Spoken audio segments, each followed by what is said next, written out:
Hello everyone, good morning. তো কেমন আছো সবাই? আর সবাইকে বড় ওয়েলকাম আমার ছোট্ট চ্যানেলে আর এই ছোট্ট ব্লগে। সকালে উঠে আমার যেটা প্রথম কাজ, চুল চিরুনি করা। ইদানিং খুবই চুল ঝরে পড়ছে, এই জন্য বাইরে এসে আমি চুলগুলো চিরুনি করছিলাম। ঘরে এখানে সেখানে চুল পড়ে থাকলে বিরক্তিকর একটা লাগে, এই জন্যই বাইরে এসে চুল চিরুনি করি। তারপর চলো দাঁতটা ব্রাশ করে নেওয়া যাক।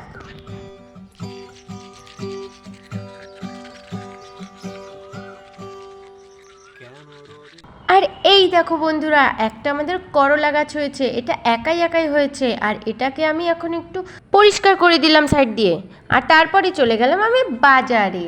আর রাস্তায় গিয়ে দেখি রথ সাজাচ্ছে, আজকে তো রথ, সবাইকে রথের অনেক অনেক শুভেচ্ছা। আর বাজারে গিয়ে দেখি নতুন নতুন শাক উঠেছে, লাল শাক। তো আমার প্রচণ্ড খেতে ইচ্ছে করছিল, কিনে নিয়ে এসেছিলাম। আর এখন বাড়ি ঢুকছি। বাজারে গেছিলাম শুধু শাক আনতে, আর এমনি দোকান থেকে কিছু মাসকাবারি কিনে নিয়ে আসলাম।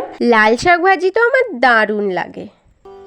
কেন রোদের মতো হাসলে না, আমায় ভালোবাসলে না, আমার কাছে দিন ফুরা। তারপর বন্ধুরা শাকটা ধুয়ে এনে আমি ঝটপট করে ভাজতে লাগলাম।